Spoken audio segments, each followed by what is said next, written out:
Hey guys, it's Cam from Craft and Tailored. In this episode of What Is On My Wrist, we're talking IWC Mark 11s. IWCs, baby, that's right. This is an IWC Mark 11 from 1952. Is issued to the Royal Air Force. It is super awesome. Let's get into the details. So let's talk a little bit about IWC. Let's talk a little bit about military watches. There's a cool book I've got here. I think you can get this at the Houdinki shop maybe, or on Amazon. It's called Military Wristwatches, Skyland Sea, made by Chronomania. It's a cool book. All of the info in here is not totally 110% accurate, but there is some good information based on when I think this book was published. If you like military watches, I think this one definitely deserves to go into the collection. I like books, and I like watches, and I like books on watches. And my name is Cam. And that's it. That's the end of this episode. Nick, stop recording. I'm done. Just kidding. All right, so really interesting watch. The IWC Mark 11 was a watch that was basically born out of rigorous specifications and necessity. The Mark series of watches is something that dates back to World War II, and the Mark 11 is kind of a progression of what we see based on military requirement for MOD and the Ministry of Defense, basically all the way until 1981, long time. Kind of came to be after the famed Dirty Dozen timepieces of World War II. We haven't done a video on the Dirty Dozen watches yet, but we will. And when I do, I will provide a link up here or a link down here so that you guys can check that out because we love the Dirty Dozen watches. But we're not talking about the Dirty Dozen. So in 1947, the British MOD created the 6B/346 navigation specifications, and thus basically we saw these watches with that specification come to fruition based on that military defense contract.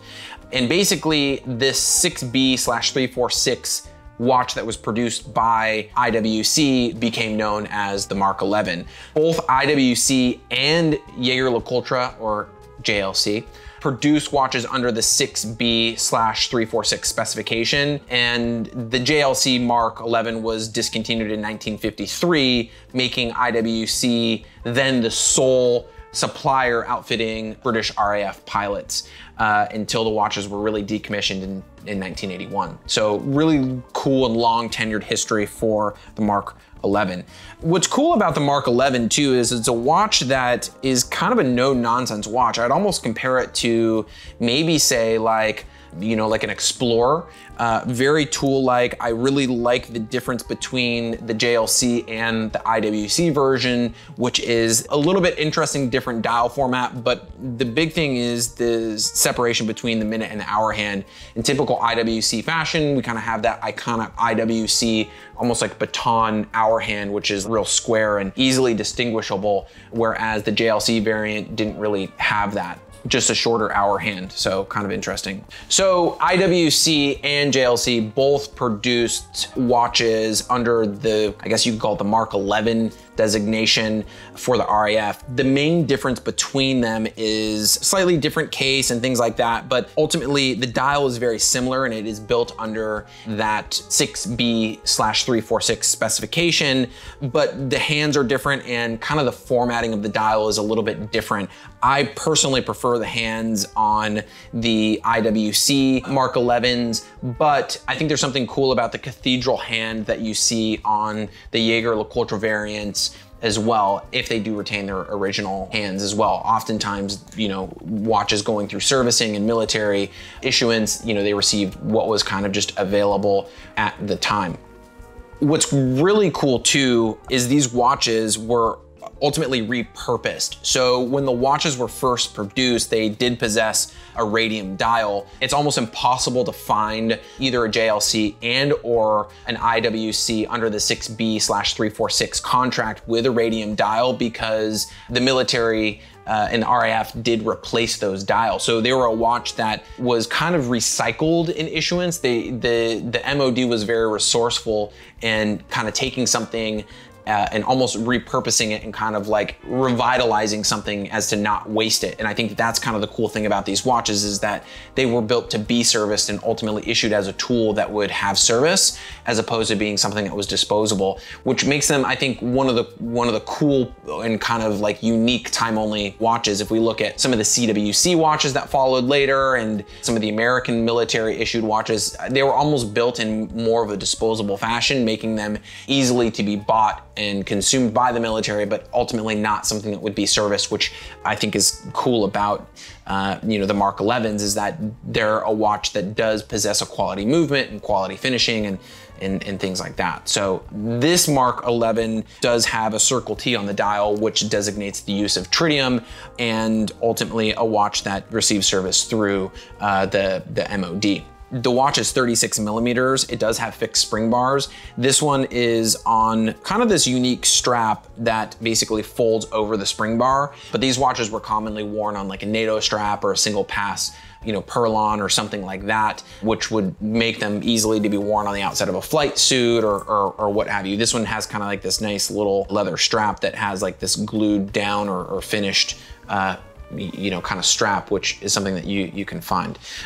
So really, really cool. The watch also is in really, really good condition. So this example is from 1952. We have our military case back engravings. We've got our broad arrow. We've got our serial number and then the date of production. And then of course we have our 6B/346 military designation on the case back here.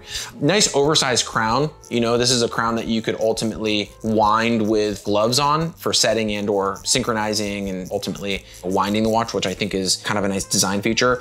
I think in the era, in the 50s, a watch that was 36 millimeters would definitely have a smaller crown. So for this case, the crown is definitely oversized, highly legible dial, and just a superb wear. The cool thing about these, again, is I think that they kind of possess almost that kind of like utilitarian explorer-esque type of feel to them.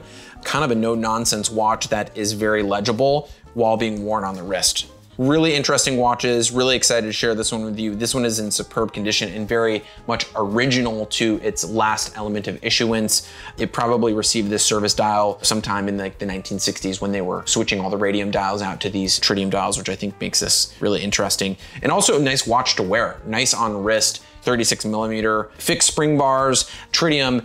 And what's also really cool is that the Mark 11s use a really robust movement. They use an IWC Cal 89. It's a manually wound movement. I like manually wound watches. A watch that I've been wearing a lot recently is just an old 1980s Omega Speedmaster Professional. I love manually wound Daytonas. I think that those are also great watches. So the Cal 89 is a very robust movement. It keeps very great time, and it's manually wound movement. So really, really cool. It wears kind of like a true 36. Nice, thick case, but not overly thick watch that I think kind of could blend to be really a watch for an everyday wear. And I love these guys. So, what's really cool too is IWC actually put together a really awesome Mark 11 buyer's guide. So I'll provide a link in the description below. Thanks IWC for doing that. I think it's really cool, and it's a nice way for the brand to like kind of pay homage and to commemorate a watch that has a lot of historical provenance, such as these guys.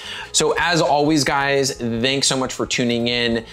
Be sure to like, comment, and subscribe. If you've got watch questions, we're here to help. Drop us a line at info@craftandtailored.com. If you're not doing so already, follow us on Instagram @craftandtailored. And I'll see you guys in the next one. Thanks for tuning in.